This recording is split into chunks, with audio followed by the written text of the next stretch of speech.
오늘 하나님께서 우리에게 주신 말씀은 누가복음 11장 1절부터 4절 말씀입니다. 이제 봉독합니다. 예수께서 한 곳에서 기도하시고 마치심에 제자 중 하나가 여짜오되 주여, 요한이 자기 제자들에게 기도를 가르친 것과 같이 우리에게도 가르쳐 주옵소서. 예수께서 이르시되 너희는 기도할 때 이렇게 하라. 아버지여, 이름이 거룩히 여김을 받으시오며 나라가 임하시오며 우리에게 날마다 일용할 양식을 주시옵고 우리가 우리에게 죄 지은 모든 사람을 용서하오니 우리 죄도 사하여 주시옵고 우리를 시험에 들게 하지 마시옵소서 하라. 아멘. 아멘. 하나님께서 이 말씀을 통해 우리에게 은혜 주시기를 원합니다. 아멘. 두 남자 아이가 서로가 다투고 있네요. 자기 아빠가 힘이 세다고 서로 주장하는 거예요. 우리 아빠가 힘세. 아니야, 우리 아빠가 더 힘세. 어렸을 적에 해본 것 같은 그런 기억이 있습니다. 너희 아빠 텔레비전 틀 수 있어? 아니, 우리 아빠는 나를 머리 위까지 올려. 한 번쯤 우리들이 해봤을 법한 질문들이죠. 그것을 들었는지 우리 아이가 어렸을 적에 저에게도 그런 질문을 비슷하게 한 적이 있었어요. 아빠하고 배트맨하고 싸우면 누가 이겨? 이렇게 물어봤어요. 아빠하고 스파이더맨하고 싸우면 누가 이겨? 이렇게 물어봤어요. 제가 우리 아이에게 이렇게 대답했죠. 아빠는 누구하고 싸우는 거 싫어한단다. 그리고 그 사람들은 좋은 사람들이니까 아빠하고 싸울 일 없을 거야. 그렇게 대답을 했습니다. 이제 성인이 된 우리 아들 이런 질문은 하지 않죠. 이제는 어리지 않기 때문이고 또 아빠의 능력보다 아빠의 살아온 삶과 자녀들 위해 보여준 사랑이 더 소중한 가치임을 알게 되었기 때문이기도 합니다. 제자들이 예수님께 기도에 대해서 가르쳐달라 오늘 본문 말씀에 부탁하고 있어요. 그물이 찢어질 정도의 고기를 잡고 병든 사람을 고치고 말하는 것이 범상치 않아 예수님을 따르게 되었지만 이제는 예수 그리스도를 따라 살아가는 삶이 진정 어떤 의미인가 하는 것을 새삼 알고 싶었던 거예요. 그래서 기도를 가르쳐달라고 부탁을 합니다. 기도를 가르쳐달라고 하는 것은 기도하는 방법이나 어떤 말로 기도해야 됩니까? 를 묻는 것이 아니라 어떤 삶을 살아가는 것이 참된 삶이고 진리이며 하나님의 백성답게 살아가는 것입니까? 이것을 묻는 것이죠. 기도는 그런 것입니다. 내 삶을 하나님의 말씀 안에 비끄러매고 우리가 지키기 어려운 상황 속에서도 기도함으로써 나를 온전하게 보존해 주시고 주님께서 우리에게 보여주신 그 길을 한결같이 갈 수 있도록 도우시라고 하는 하나님을 향한 부탁과 내 자신을 향한 다짐이 기도라 이렇게 말할 수가 있습니다. 제자들의 부탁이 예수님께서 기도를 가르쳐 주십니다. 2절 말씀입니다. 예수께서 이르시되 너희는 기도할 때 이렇게 하라. 아버지여, 이름이 거룩히 여김을 받으시오며. 오늘 여러분과 나누고 싶은 구절입니다. 무슨 뜻인 줄 어렴풋이 알겠는데 설명하지 않아도 이런 뜻이구나 하는 것은 알겠는데 제대로 이해하기는 쉽지 않은 구절이고 또 이 구절, 이 기도대로 우리가 삶에서 실천해 나가기는 더더욱이 어려운 기도입니다. 막연히 알기보다는 이 말에 담긴 의미와 뜻을 아는 것이 더욱더 중요할 것 같아서 이 기도문에 담겨져 있는 의미를 여러분과 조금 더 나누고 싶습니다. 짧은 이 기도문 아버지의 이름이 거룩히 여김을 받으시오며는 헬라어 원어로 보면은 조금 색다르게 표현이 되어져 있습니다. 3인칭 명령법 수동태예요. 3인칭, 기도하는 나는 1인칭인데 3인칭으로 되어져 있고 명령법으로 되어져 있고 수동태, 능동적인 나의 어떤 행동이 아니라 수동태, 뭔가 이끌림을 당해서 해야만 되는 형태로 되어져 있다 하는 거예요. 그걸 감안해서 직역해 보면은요, 기도드리는 사람이 자기 자신을 향해서 이렇게 명령하게 되어져 있어요. 네가 아버지라 부르는 그 아버지의 이름이 너를 통해서 거룩해지도록 하라, 명령하는 거예요. 이해가 되시나요? 만약에 예를 들어 제가 기도하는 사람이라 한다면은 저를 향해서 이렇게 기도를 드리고 있는 거예요. 의신아, 너를 통해서 하나님의 이름이 거룩해지도록 살아가야만 한다, 명령을 하고 있는 거예요. 기도하는 내가 내 자신을 향하여서 명령하는데 하나님 앞에서 명령하는 것이죠. 기도드림으로. 그런 의미가 여기에 담겨져 있습니다. 이 3인칭 명령을 1인칭 고백으로 바꿔서 그 의미를 새겨볼 수도 있는데요. 이렇게 볼 수 있습니다. 아버지의 이름이 저의 삶을 통해서 거룩해지도록 살아가겠습니다. 이렇게 1인칭 고백과 다짐으로 바꿔볼 수 있습니다. 1인칭으로 해도 얼마든지 되는 것을 3인칭 명령 수동태로 하는 것은 그만큼 강조하고 있다는 거예요. 그렇게 해야만 된다는 거예요. 이건 내가 해도 되고 안 해도 되는 것이 아니라 하나님 앞에서 약속했고 하나님이 나에게 명령하셔서 그렇게 살아가야 된다라고 강조하고 있는 내용이 이 기도문 속에 담겨져 있습니다. 이 기도를 다른 말로 표현해 보면은요, 하나님의 명예를 지키는 기도, 이렇게 표현해 볼 수 있을 것 같아요.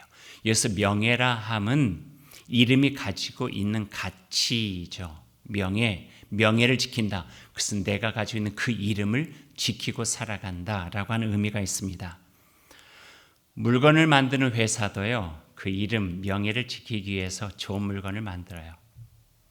어떤 도금 같으면은요, 자기의 작품, 이름이 담긴 작품을 만들기 위해서 수백 개, 수천 개의 잘못 나온 도자기를 깨고 마지막에 나온 거기에다가 자기 이름을 적어가지고 사람들에게 선보이는 것, 이게 바로 명예예요. 책을 만드는 출판사도 명예가 있습니다.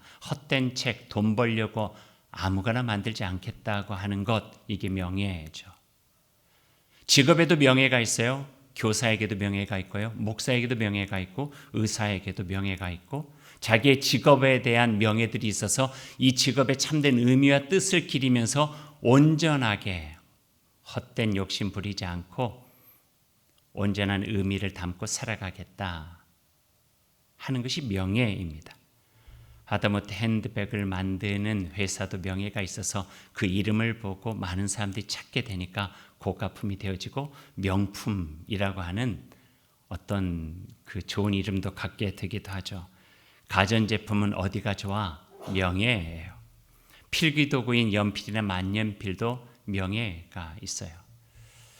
저는 책을 살 때 몇 가지 방법들이 있지만 가장 신뢰할 수 있는 거 하나는 책방에 가게 되면은요, 글쓴이를 보고 사는 거예요. 그 사람이 저자이면 내용 보지 않고 그냥 사요. 왜냐하면 그분에게서는 늘 배울 만한 것이 있었기 때문에 그래요. 또 하나는 출판사를 보고 사는 경우가 두 번째예요. 여기서 말할 수는 없겠지만 어떤 출판사에서 나온 책은요, 가능한 한 사서 읽어보려고 해요. 왜냐하면 거기에는 좋은 책을 만들려고 하는 정신이 있기 때문에 그렇죠. 이 모두 명예입니다. 그러다가 그 물건을 제대로 만들지 못해서 명예가 실추되면 그 이름값을 온전하게 하지 못하죠. 예전에는 안 그랬는데 요즘에 만드는 것들은 참 형편없어. 왜 그러지? 변했네. 이렇게 이야기할 수 있다 하는 거예요. 오늘 말씀 이름이 거룩히 여김을 받으시오며는 하나님의 이름에 담긴 가치, 명예입니다. 성경에 보면 하나님의 명예를 매우 중요하게 여기셨어요. 그 이름을 지키기 위해서 어떤 하나님의 사람은 맨발로 3년 동안이나 전 이스라엘을 다니면서 하나님 말씀을 전하기도 했고 온갖 어려움을 이겨내고 고난과 핍박 안에서 굴하지 않고 생명을 건 신앙의 삶을 살아간 하나님의 사람들이 있어요. 그저 사람으로 살아갈 수 없는 그 일들을 하나님의 사람이었기 때문에 그분의 이름을 가지고 있는 사람으로 이겨냈던 거죠. 그러나 그 반대의 경우도 있습니다. 에스겔서 36장을 읽다 보면은 참 가슴 아픈 이야기가 나오는데요. 그 말씀이 이렇게 되어져요. 그러므로 너는 이스라엘 족속에게 이르기를 주 여호와께서 이같이 말씀하시기를 이스라엘 족속아 내가 이렇게 행함은 너희를 위함이 아니요 너희가 들어간 그 여러 나라에서 더럽힌 나의 거룩한 이름을 위함이라. 여러 나라 가운데에서 더럽혀진 이름 곧 너희가 그들 가운데에서 더럽힌 나의 큰 이름을 내가 거룩하게 할지라. 이스라엘 백성을 바벨론 포로로 삼으면서까지 그 아픔을 감내하면서까지 더럽혀진 하나님 자신의 이름을 깨끗하게 하시겠다. 명예를 지키시겠다. 얼마나 가슴 아픈 이야기예요. 나의 이름을 갖고 살아가는 나의 백성들이 나의 이름을 더럽히니 내가 내 이름을 깨끗하고 정결하고 드높이기 위해서 이것은 아니다라고 하는 것들을 분명하게 보여주며 내가 누구인지를 세계 만방 곳곳에 내 이름을 드러내리라 하시는 하나님의 말씀이에요. 이스라엘이라고 하는 말 자체가 하나님이 다스리신다라고 하는 이름을 가지고 있는데 그 이름을 가지고 있는 이스라엘 백성이 하나님의 이름을 명예를 더럽히게 된 거죠. 우리가 가지고 있는 이름도 같은 의미입니다. 그리스도인, 그리스도의 사람이란 뜻이에요. 그러니까 그리스도의 가르침과 삶에 걸맞는 삶을 살아가는 사람이라는 뜻이겠죠. 교인, 그리스도의 몸된 교회에 속한 사람, 예수 믿는 사람, 예수님이 가르치시고 보여주신 삶이 진리의 삶임을 확신하고 살아가는 사람, 우리가 힘을 다해 지켜내야 할 이름들입니다. 여기서 착각하지 말아야 될 것이 있다면 하나님의 이름을 못 오가고 하나님의 명예를 실추시키는 이들은 결코 하나님을 모르는 사람들이 아니었어요. 하나님의 이름을 가지고 살아가는 이들이 하나님의 이름을 그 명예를 실추시켰던 것이죠. 오늘날 한국 사회 많은 이들이 그리스도의 교회와 기독교를 비판하고 비난하는 것을 하나님에 대해서 모욕한다 생각하지만 잘 들여다보면 오히려 하나님의 이름을 못 오가고 더럽힌 것은 그 명예를 제대로 지켜드리지 못한 우리 하나님의 백성들이요 그리스도의 사람들임을 먼저 인정해야 합니다. 회심이 먼저 필요한 거죠. 반성과 돌아봄이 먼저 필요한 거죠. 그래서 하나님 앞에서 다시 서서 하나님의 이름에 걸맞는 그리스도의 이름에 걸맞는 사람으로 살려 조금 더 힘써서 애쓰는 것, 이것이 우리에게 요청되어지는 귀한 일이다 생각이 되어집니다. 한 두 달 전에 월간 목회라고 하는 월간지에서 글을 하나 청탁을 받았습니다. 다일교회 목회하시면서 다일교회에서 가지고 있는 전도와 또 새 가족이 정착하는 프로그램에 대해서 이야기를 해달라는 거예요. 근데 우리 교우들도 알다시피 우리는 전도 프로그램이 없어요. 새 신자 정착에 대한 누구한테 이렇게 내세울 만한 것도 별로 없고요. 그래서 거기에 대한 상황을 이야기하고 우리 교회가 왜 그랬는지에 대한 전도에 대한 정신과 철학을 이야기를 했죠. 근데 거기서 다시 연락이 온 거예요. 어쩌면 코로나19 시대에 모든 전도 프로그램 지금까지 잘해왔던 것들이 무기력하게 느껴질 수밖에 없을 때 다일교회가 하고 있는 그 전도에 대한 철학과 정신이 어쩌면 도움이 될 것 같다고 글을 좀 써주시면 좋겠다고 부탁이 들어온 거예요. 조금 망설이다가 조금이라도 도움이 된다면 함께 나누는 것도 좋겠다 생각해서 글을 적어서 월간목회 8월호에 나오게 됐습니다. 그 글의 마지막 부분에 이런 내용을 적었습니다. 100명의 사람 중에 1명이 성경을 읽고 99명은 그리스도인을 읽는다 라는 D.L. 무디 목사님의 말씀은 교회가 세상 속에서 전도가 무엇이요? 어떻게 복음으로 살아야 하는가를 가르쳐주는 묵직한 메시지입니다. 우리가 꼭 기억해야 할 것이 있습니다. 그것은 우리는 늘 전도자라는 사실입니다. 전도지를 가지고 거리에 나가지 않아도 누군가에게 복음에 대한 이야기를 하지 않아도 집 문 앞에 교패가 붙여 있지 않아도 그리스도의 이름을 우리 이름 앞에 붙여 그리스도인으로 살아가는 우리는 늘 전도자로 살아가는 중입니다.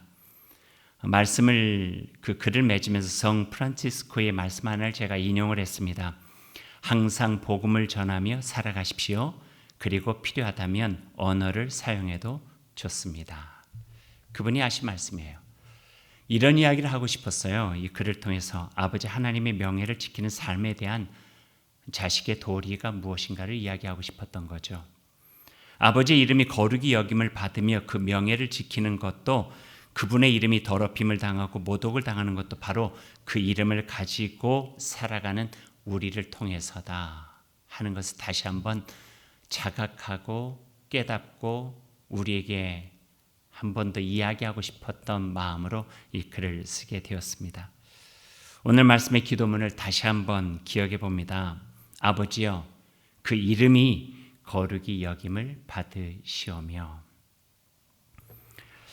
이름에 대한 이야기를 나눴다면 이제 그 기도문 중에 두 번째 있는 중요한 단어인 거룩에 대한 이야기를 조금 더 나눠보려 합니다.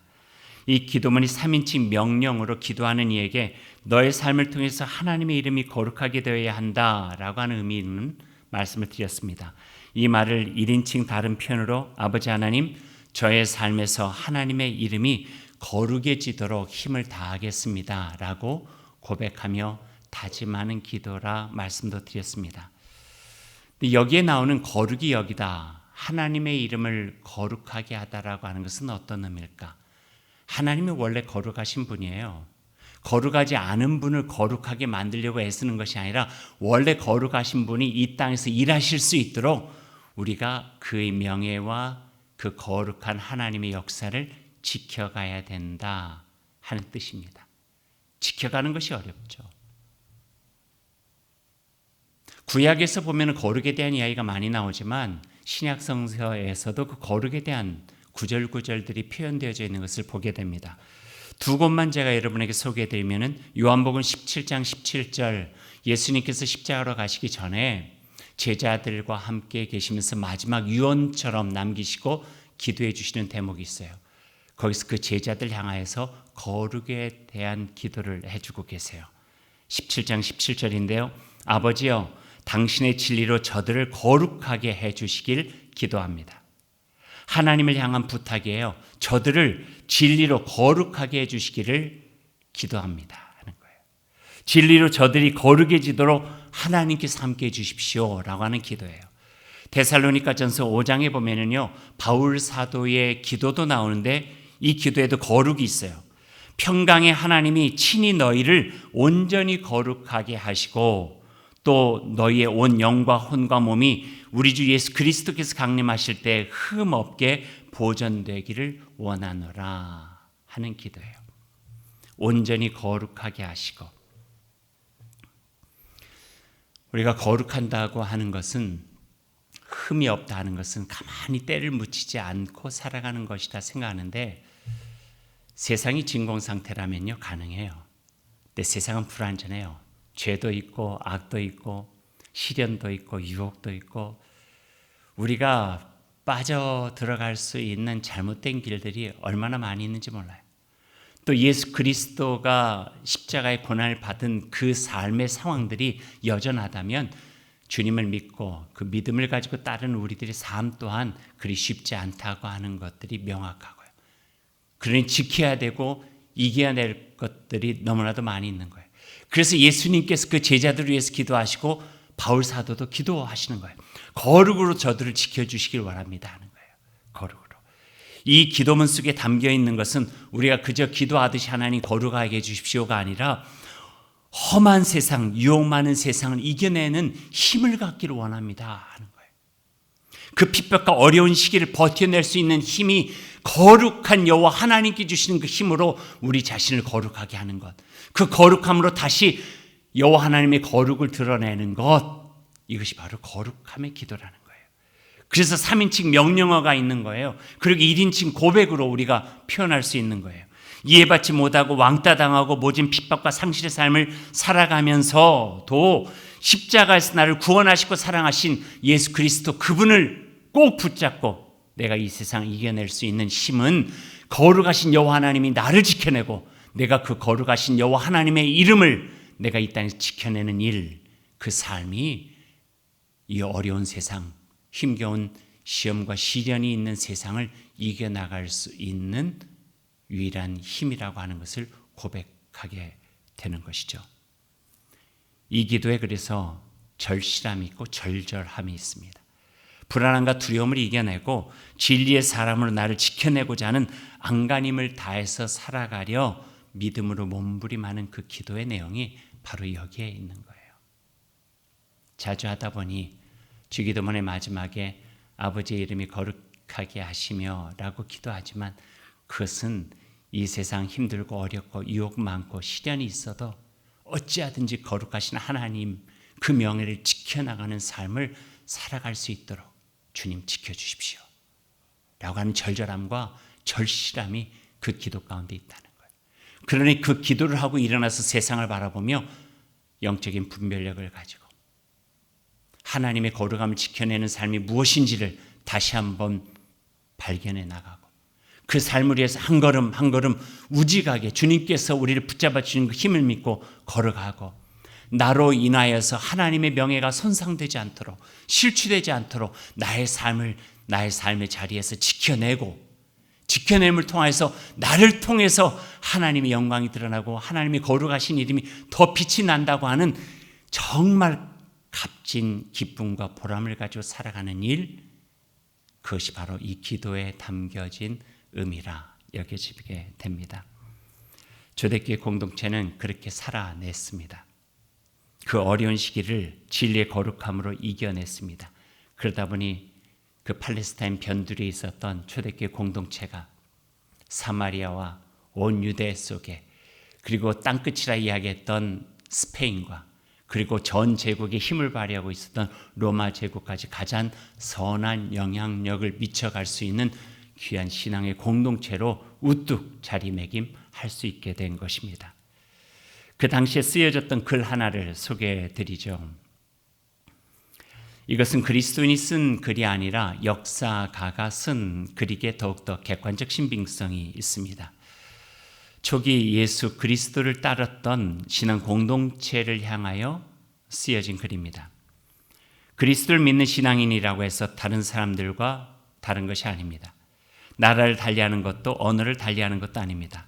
그들은 그리스도교 신앙을 가졌다 해서 그들만의 고유한 도시에 모여 사는 것도 아니고 어떤 특수한 언어를 쓰지도 않습니다. 그들의 생활 또한 특별한 것이 별로 없습니다. 엄청난 학설을 추종하는 것도 아니며 입고 먹고 사는 의식주도 다른 이들과 비교할 때 그리 특별한 것도 없습니다. 모두 그들이 속한 문화와 지방의 관습을 따르고 있습니다. 다만 그들이 특별하다 느껴지고 그들의 삶이 다른 이들과 구별되어지는 것은 그들이 가지고 있는 정신과 그 정신에 따른 삶이 다르기 때문입니다. 그들은 이 땅에 살면서도 하늘에 속한 나그네처럼 살아갑니다. 소유에 대한 집착이 없고 많은 사람들이 원하는 것에 대한 욕심이 없습니다. 여느 사람들처럼 결혼하고 아이를 낳지만 키우기 힘들다 하여 아이를 버리지 않습니다. 가난한 이웃들을 집으로 초대해 음식을 나누려 애쓰지만 잠자리를 함께 하지는 않습니다. 육신을 가지고 있지만 육신에 얽매이지 않고 지상에 있지만 하늘의 시민이라 말하며 그리 살아갑니다. 그들은 기존 법에 순종하며 살지만 때로 그들의 생활 방식은 법을 뛰어넘어 더 나은 세상의 법에 근거한 삶을 살아갑니다. 이로 인해 어려움도 당하고 핍박을 받기도 하지만 그들은 그런 사람들까지 사랑합니다.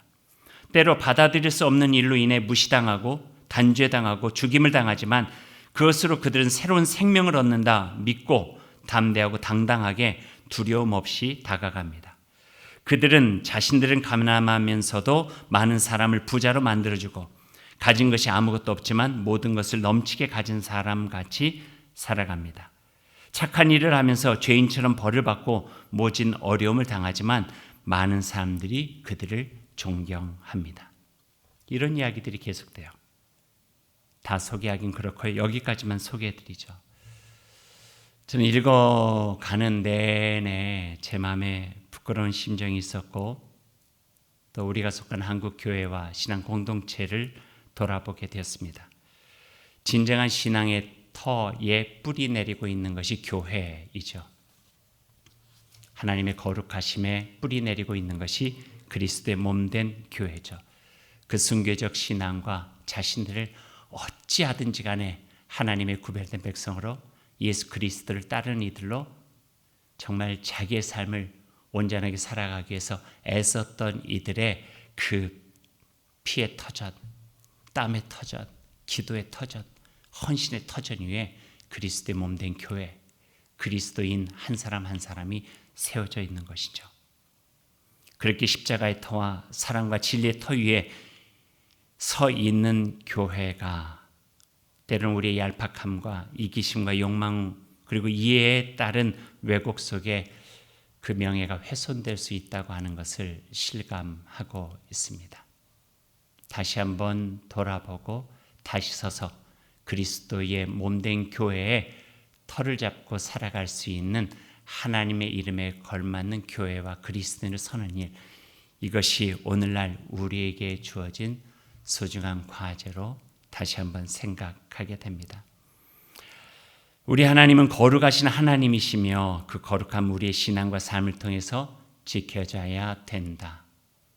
오늘 우리가 이 주기도문을 통해서 고백하고 있는 내용입니다.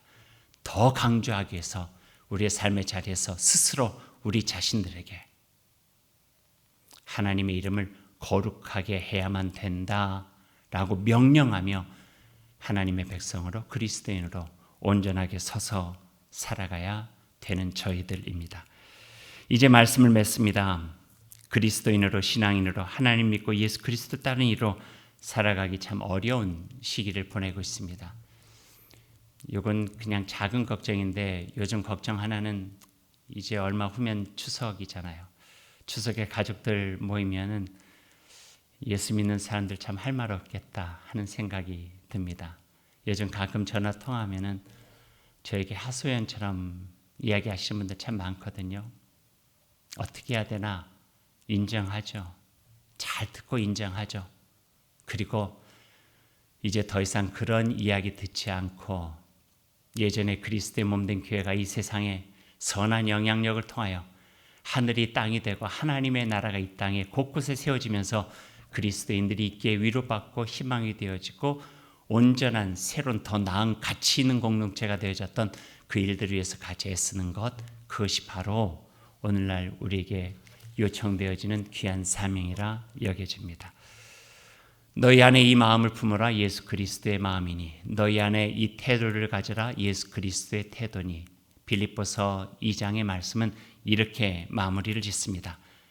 이러므로 그렇게 살아감으로 하나님이 그를 지극히 높여 모든 이름 위에 뛰어난 이름을 주사 하늘에 있는 자들과 땅에 있는 자들과 땅 아래에 있는 자들로 모든 무릎을 예수의 이름에 꿇게 하시고 모든 입으로 예수 그리스도를 주라 신하여 하나님 아버지께 영광을 돌리게 하셨느니라.